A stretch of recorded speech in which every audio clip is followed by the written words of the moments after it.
Hi friends, good morning. আজকে সকাল সকাল আপনাদের মাঝে হাজির হয়ে গেছি। আজকে ঠান্ডার পরিমাণটা একটু কম, এজন্য একটু আগেই আমি আমার ছাগলগুলোকে বাহিরে বের করেছি। সাথে আপনারা দেখতে পাচ্ছেন যে বাচ্চাগুলোকেও বের করেছি। এই যে এই পাশে হাসি এবং খুশি দুইজনেই খেলাধুলা করছে, আর এই পাশটাতে তার মা মিনা সে ঘাস লতা পাতা খাওয়ার চেষ্টা করছে। আর এই যে এইখানে দেখতে পাচ্ছেন যে পিকু আছে, পিকু তার মায়ের কাছেই আছে। আর টিঙ্কি রাজুর এখানে এসে শিশু দিচ্ছে। এটা হচ্ছে রাজু, আর ওই যে ওই পাশে টিঙ্কি শিশু দিচ্ছে। আসলে আজকের সকালটা খুবই চমৎকার সকালে আমি আমার ছাগলগুলো নিয়ে হাজির হয়ে গেছি। আমি গতকাল যে কাঁঠাল পাতাগুলো দিয়েছিলাম সেগুলো ওরা খেয়ে ফেলেছে। সেই কাঁঠাল পাতার যে ডালের যে নরম অংশগুলো সেগুলো এখানেই ঝুলানো আছে। ডুডল এবং মিনা সেগুলো চিবিয়ে চিবিয়ে খাচ্ছে। আপনারা দেখতে পাচ্ছেন যে এই যে এখানে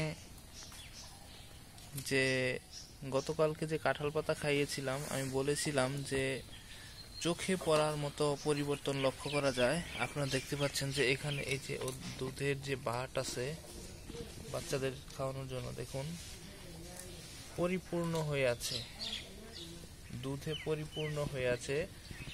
এবং এই মিনা তার বাচ্চাগুলোকে অলরেডি দুধ খাইয়েছে, তারপরেও এখনো হিউজ পরিমাণ দুধ তার ওলানে চলে এসেছে। তো আপনারাও আপনাদের ছাগলকে কাঁঠাল পাতা খাওয়াবেন। কাঁঠাল পাতা খাওয়ালে প্রচুর পরিমাণে ছাগলের দুধ উৎপাদন হয়। ঘাস এবং কাঁঠাল পাতা এই দুইটা জিনিসের কারণে অনেক পরিমাণে দুধ উৎপাদন সম্ভব হয়। এখানে বাচ্চারা একটু পরপরই দুধ খাচ্ছে। ওরা আসলে এমনি খাবারও খায়, কাঁঠাল পাতা খায়। বিগত ভিডিওতে আপনারা দেখেছেন যে কাঁঠাল পাতাও খাচ্ছে, পাশাপাশি ওরা দুধও খায়।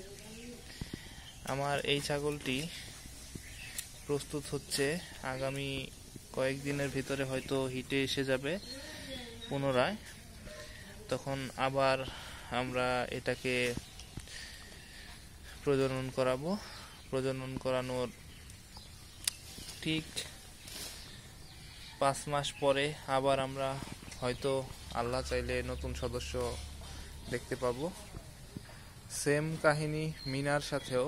মিনাও কেবল বাচ্চা দিয়েছে, কিন্তু কিছুদিন পরে এর বাচ্চাগুলো যখন ঝরঝরা হয়ে যাবে তখন আবার পুনরায় হিটে আসবে, এবং আশা করি আবারও আমরা নতুন কিছু সদস্য পাবো। তো বন্ধুরা, আপনারা দেখতে পাচ্ছেন যে কাঁঠাল পাতা খাওয়ার পরে যে ডাল আছে কাঁঠালের, সে ডাল থেকে ছাল উঠিয়ে খাচ্ছে মিনা। আসলে কাঁঠাল পাতা, কাঁঠালের ডাল সব কিছুই আসলে খুবই পুষ্টিকর এবং ছাগলের খুবই পছন্দের একটি খাবার। আপনারাও আপনাদের খামারে কিংবা বাসা বাড়িতে এটি ট্রাই করবেন। একটু কষ্ট হলেও আপনাদের আশেপাশে অনেক কাঁঠাল গাছ আছে। বাংলাদেশের বিভিন্ন জায়গায় আনাচে কানাচে এমন কোনো জায়গা নেই যে যেখানে কাঁঠাল গাছ নেই। আপনারা যে কোনো জায়গায় কাঁঠাল পাতা পাবেন, আর এটি খুবই সহজলভ্য। এটি আনতে এক্সট্রা কোনো খরচ হয় না, total free, no cost. Jackfruit leave. আসলে কাঁঠাল পাতা খুবই পুষ্টিকর একটি খাবার, আমি সবসময় বলে থাকি। আপনারা আপনাদের ছাগলের জন্য কাঁঠাল পাতা অবশ্যই প্রতিদিনের সংগ্রহে কিছু পরিমাণ হলেও রাখবেন। আমি বলছি না যে হিউজ পরিমাণে রাখবেন, আপনারা অন্যান্য খাবারের পাশাপাশি কিছু পরিমাণ হলেও কাঁঠাল পাতা ছাগলকে দিবেন। আপনার ছাগলের যে দৈহিক বৃদ্ধি এবং পুষ্টি উপাদান সেগুলো পূরণ হয়ে ছাগলের যে দেহ তা সুস্থ এবং সবল হবে। আমি বলছি না যে অনেক স্বাস্থ্যবান হবে, অনেক শরীরে মাংস হবে, সেটা বলতেছি না।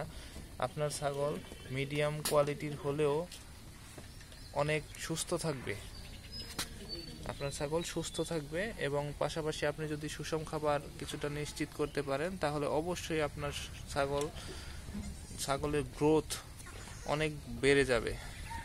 আসলে ছাগলের গ্রোথ বাড়ানোর জন্য প্রয়োজন সুষম খাবার, আর ছাগলের সুস্থতার জন্য প্রয়োজন সবুজ ঘাস এবং কাঁঠাল পাতা, অর্থাৎ সবুজ যে কোনো ধরনের লতা পাতাই ছাগলের সুস্থতার জন্য খুবই প্রয়োজনীয়। তো বন্ধুরা, আজকের ভিডিওটি এ পর্যন্তই। ভিডিওটি ভালো লাগলে অবশ্যই লাইক, কমেন্ট এবং শেয়ার করে পাশে থাকবেন। ধন্যবাদ সবাইকে। ভালো থাকুন, সুস্থ থাকুন। আল্লাহ হাফেজ।